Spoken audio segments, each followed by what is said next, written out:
Nós somos a primeira igreja batista em Itapevi. Que a mensagem a seguir possa abençoar sua vida. Nessa manhã, o tema será perdão. E eu quero compartilhar com os irmãos esta palavra que Deus colocou no meu coração. Mateus capítulo 18, versículo 23 ao 35. E o tema é um caminho sobremodo excelente, perdão.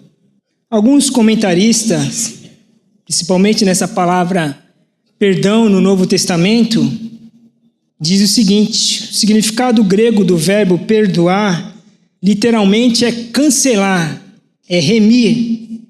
Ele fala que perdão ou perdoar é a liberação ou cancelamento de uma obrigação.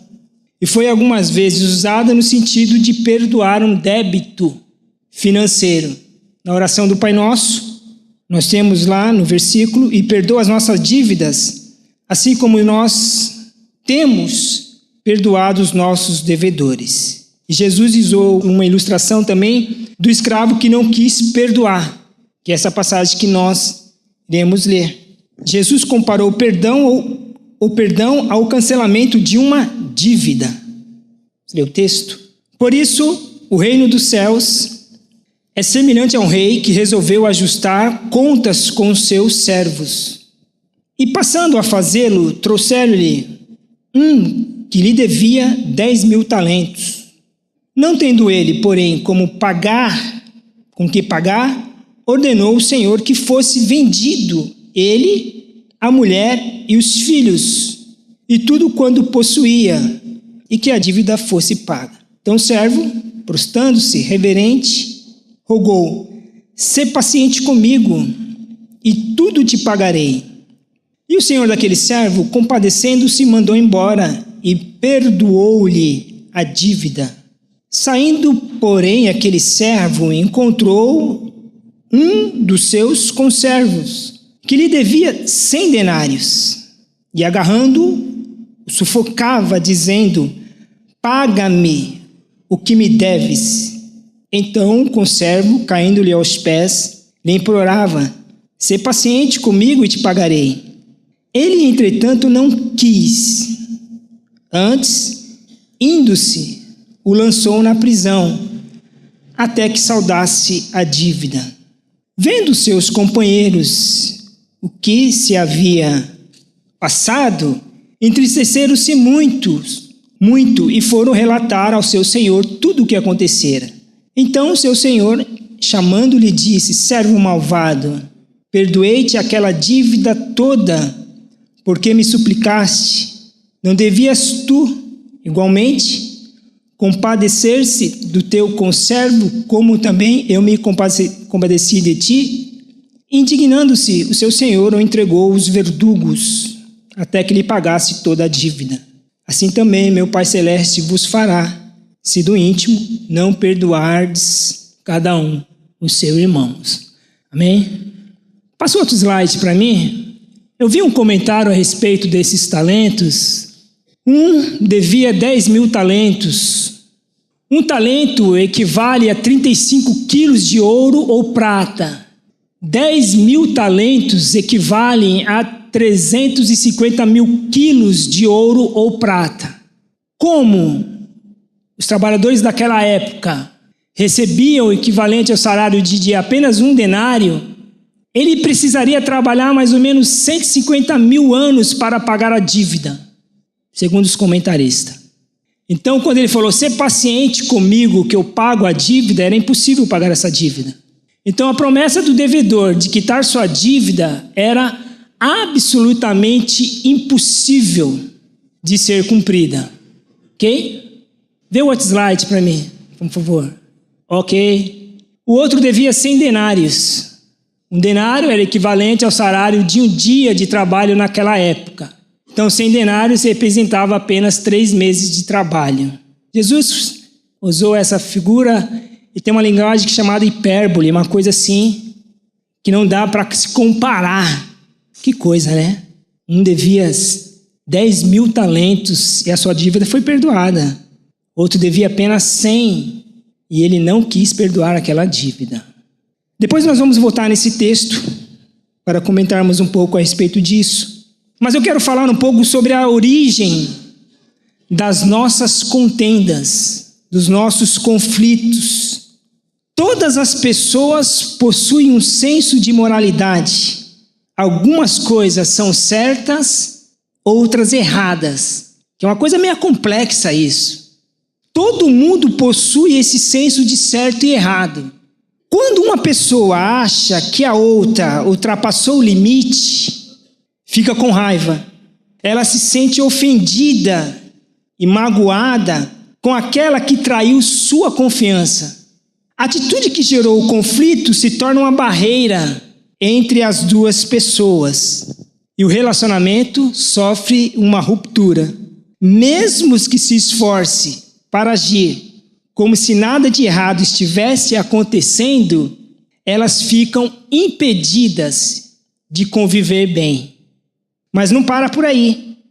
Algo no interior da pessoa ofendida exige justiça, que nós chamamos de justiça própria. E a resposta natural da nossa natureza, é querer vingança, é querer reparação. Então, essa é a realidade da nossa natureza humana. Nós temos conceitos e senso de certo e de errado. E quando a pessoa passa esse limite, nós nos sentimos ofendidos. Queremos justiça. O senso de justiça própria em nós gera conflitos. Muitas famílias estão em pé de guerras. Separa as pessoas. As pessoas têm o mesmo sobrenome, moram debaixo do mesmo teto, assentam-se ao redor da mesa, mas estão repletas de mágoas umas das outras. Maridos e esposas, às vezes feridos, cheios de mágoas, desistem do casamento, muitas vezes por poucas coisas, às vezes irrelevante, acabam buscando o divórcio. São batalhas e reindas travadas por causa da guarda das crianças, muitas vezes por causa da herança, cavalo de batalha por causa dos bens e pensão dos filhos. Muitas famílias estão feridas, machucadas, não por forças hostis que se levantam de fora, mas por causa de contendas e mágoas geradas dentro delas. Há tensões também dentro da própria igreja também, porque a igreja é lugar de pessoas. Todos nós temos os nossos conflitos. Contendas estão também dentro da igreja. Há tensões dentro da própria família de Deus. Relatos bíblicos e a nossa experiência, há partidos, há disputas, irmãos que se levantam contra os irmãos. Os caprichos humanos muitas vezes têm superado o próprio amor. As desavenças avançam com mais velocidade do que o perdão. E essas contendas, esses conflitos nossos, geram conflitos, feridas na alma. As pessoas passaram a viver num cativeiro emocional, numa masmorra de ressentimentos. As pessoas estão feridas emocionalmente. Os relacionamentos estão estremecidos e quebrados. Uma multidão vive o drama da desestrutura emocional provocada pela mágoa, pela falta de perdão. A nossa sociedade está doente. As pessoas estão entulhadas de mágoas. E acredita-se que mais de 50% dos leitos dos hospitais estão ocupados por pessoas com doenças psicomáticas. Doenças psicomáticas, ele tem o seu princípio na mente. São causas emocionais, que depois se desencadeia para o corpo, porque o corpo sofre. A mente e o corpo é inseparável. Se a mente está bem, o corpo está bem. Se a mente não está bem, o corpo também não está bem. E essas doenças psicomáticas, ela abala a estrutura do nosso corpo. E as doenças psicomáticas podem se manifestar em diversos sistemas que constituem o corpo, como, por exemplo, a gastrointestinal, a úlcera, a gastrite, problemas respiratórios, como asma, bronquites, hipertensão, ataque cardíaco. Muitas vezes a sua origem é emocional. Você vai no médico, o médico passa remédio, mas não resolve o problema, porque é emocional, está na mente. É comum nos casos de doenças psicomáticas que o paciente enfrente dificuldade no diagnóstico e até insucesso do tratamento proposto, gerando uma passagem por vários médicos especialistas em busca de cura e de alívio. Muitas pessoas tentam disfarçar essa dor colocando uma máscara de alegria para esconder a ferida no coração. Muitas pessoas tentam sepultar suas mágoas vivas, mas elas se levantam como fantasma. Não adianta curar superficialmente as feridas da alma. Não adianta disfarçar ou mascarar os sentimentos adoecidos. Elas precisam de cura. A mágoa congelada é uma porta aberta para a interferência de Satanás. Onde a mágoa se instala, onde a raiz da amargura cresce, onde o ódio predomina, Satanás tira proveito da situação. Somente quando perdoamos os outros e a nós mesmos podemos ser libertos e curados. Uma pessoa que não perdoa, ela adoece espiritualmente, emocionalmente e fisicamente. O perdão é uma necessidade fundamental da vida. É impossível ter uma vida saudável, emocional, física e espiritualmente sem o exercício do perdão. E muitas vezes nós temos algumas atitudes insanas. Por exemplo, nós queremos perfeição das pessoas, mas nós mesmos não somos perfeitos. Somos imperfeitos, temos falhas, erramos uns com os outros e sempre decepcionaremos as pessoas. E elas, por sua vez, elas irão nos decepcionar. Por quê? Porque nós somos pessoas imperfeitas. E nós, muitas vezes, queremos perfeição das pessoas. Não há margem, não damos margem. E dentro da nossa ótica de certo e errado, nós achamos-nos direito. Enquanto aqui vivemos, estaremos sujeitos às tensões próprias de uma natureza que é ambígua, ela é contraditória.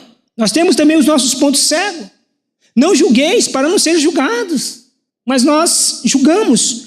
No mundo ideal, não haveria necessidade de ninguém se desculpar por nada. No mundo ideal. Acontece que o mundo está longe do ideal. E por isso, não há como viver sem o processo de perdão. É um grande desafio para os relacionamentos interpessoais. A arte de conviver com pessoas. Há um apelo à reconciliação. O perdão genuíno remove a barreira criada pela ofensa cometida e abre o caminho da restauração gradativamente. E aí a confiança vai surgindo novamente. Mas ela quebra essa barreira. O perdão que recebemos de Deus.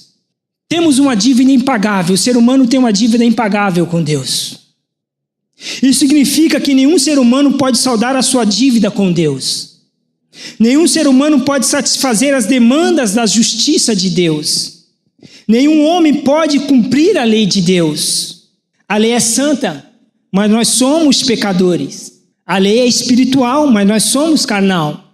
A lei é perfeita, mas nós somos cheios de ambiguidade e contradições. Assim, todos nós carecemos da misericórdia de Deus para sermos perdoados. O perdão não é algo que merecemos, mas é a dádiva de Deus da qual precisamos. Nós não merecemos o perdão, mas precisamos dele. Jesus Cristo, como nosso representante fiador, quitou a nossa dívida, rasgou o escrito da dívida que era contra nós e cravou lá na cruz. Agora a nossa dívida está paga. Estamos justificados, nenhuma condenação há mais para nós, estamos perdoados, e o perdão que recebemos de Deus é ilimitado, não pesa mais sobre nós nenhuma condenação no tribunal de Deus. Nossos pecados passado, presentes e futuro foram cancelados. Cristo não apenas pagou a nossa dívida, mas também depositou em nossa conta toda a sua infinita justiça. Quando Deus nos olha agora, Ele vê em nós, em nossa conta, a justiça perfeita do seu Filho bendito. O perdão de Deus é completo.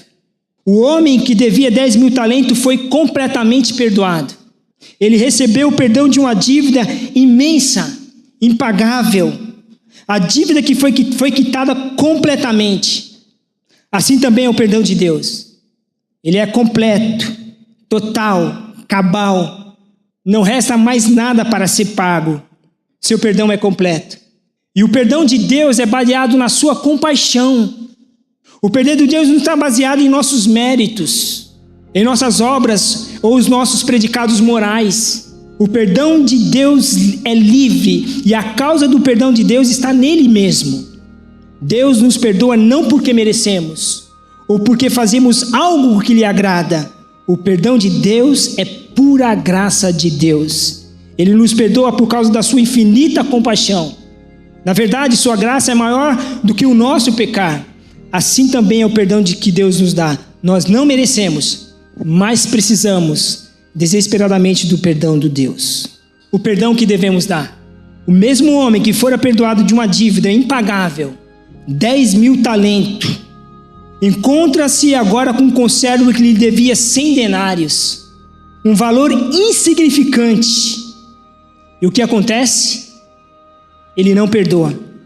Como eu já disse, a recomendação aos valores, aquele que for alvo de imensa compaixão não consegue ser compassivo com o seu conservo. A lição que Jesus nos ensina nessa parábola é que recebemos de Deus um perdão infinitamente maior do que aquele que devemos conceder a quem nos deve. Jesus também deixa claro que um coração que não perdoa não pode ser perdoado. E aqui eu estou consciente, irmãos, de que tem pessoas que foram abusadas sexualmente, sabemos que existe, esposas que sofrem maus tratos, traições que acontecem no relacionamento. Há uma demanda que formos analisar pela nossa justiça, nós justificamos a falta de perdão. Dentro do nosso olhar, do nosso senso de justiça, nós justificamos. Mas Jesus disse que a dívida que essas pessoas têm conosco é 100 denários. É 100 denários. Por mais que seja doloroso, não se compara. E que o nosso dever como cristão, como igreja, como semelhante de Cristo, é dar perdão. É liberar o perdão. E a falta de perdão, como no caso aqui da parábola, é um sinal de ingratidão a Deus. Jamais conseguiremos entender o perdão a menos que tenhamos consciência do perdão que recebemos de Deus. O credor incompassivo não perdoou seu conservo porque não compreendeu a grandeza do perdão que havia recebido. Não tem a dimensão. Assim somos nós, não conseguiremos ministrar às pessoas o perdão a menos que nós entendemos a imensidão do perdão de Deus. Assim como na parábola, a falta de perdão desperta a ira de Deus. A falta de perdão aprisiona tanto o ofensor como o ofendido. Quando nutrimos mágoas no coração, tornamos prisioneiros dos nossos próprios sentimentos. A falta de perdão é uma masmorra, uma prisão, um calabouço na nossa própria alma. Quando deixamos de perdoar, aprisionamos as pessoas e também a nós, ficamos cativos. Tornamos-nos escravos das pessoas a quem odiamos. Nós não libertamos da pessoa por quem sentimos mágoa. Uma pessoa magoada, ela vive acorrentada pelos sentimentos e desafetos. Sua mente não sossega, nem seu coração. Ele não descansa, sua alma não tem paz. Quando nos fechamos para o perdão, somos lançados numa terrível prisão emocional, numa escura e infecta cadeia espiritual. A falta de perdão produz flagelos. É justamente isso que nós estamos, que eu fiz esse comentário agora. Flagelos na alma. E a falta de perdão fecha as portas para a misericórdia de Deus. O perdão, portanto, não é opcional, não é uma opção. É uma necessidade imperativa. E o perdão é uma decisão. A primeira grande coisa é que o perdão não é um sentimento, mas uma decisão. É a decisão de oferecer graça em vez de exigir justiça. É aquele momento em que temos toda a razão de estarmos enfurecidos, mas abrimos mão da justiça própria por amor do nosso ofensor. O perdão, portanto, não é uma opção, mas uma necessidade imperativa. E eu quero concluir: o perdão liberta do pesadelo com o outro, permitindo a pessoa viver em estado de graça. O perdão não é, em primeiro lugar, para o ofensor. Não é, em primeiro lugar. E sim para quem foi ofendido, pois permite libertá-lo do ciclo interminável da dor, da raiva, das recriminações que o mantém prisioneiro no sofrimento. Quando você libera o perdão, esse ciclo de sofrimento autodestrutivo, ele se desfaz. E o perdão é um processo mental e espiritual de cessar o ressentimento ou o sentimento da raiva contra outra pessoa, decorrente de uma ofensa recebida, diferença ou erro, e ela cessa esse ciclo de restituição, de castigo. E eu quero concluir dizendo: perdoar não significa restaurar a tal ponto a sua relação como era antes com a pessoa. Perdoar não é sinônimo de reconciliação no sentido de retomar as relações do ponto de vista onde estava. Perdoar é, pois, abraçar uma nova situação. Você começar a ver as coisas do outro ponto de vista. E nós sabemos que perdoar não é fácil. A nossa natureza não tem lugar para o perdão. É extremamente difícil para qualquer ser humano. Mas a graça de Deus que está sobre nós nos habilita a liberar o perdão.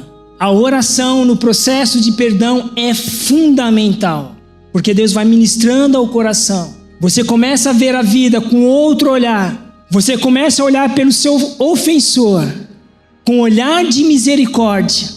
Você vai começar a entender também que ele tem razão em alguns pontos. E aí você vai cedendo.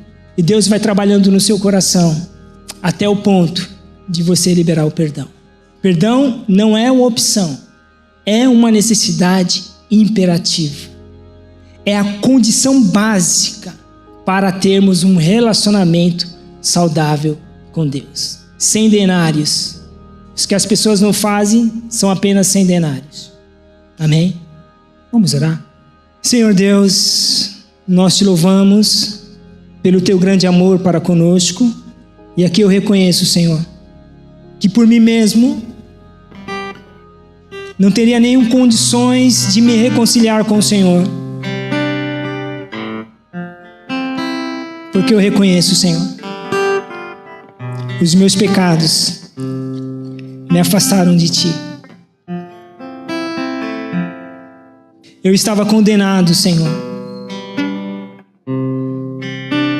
A minha dívida era impagável,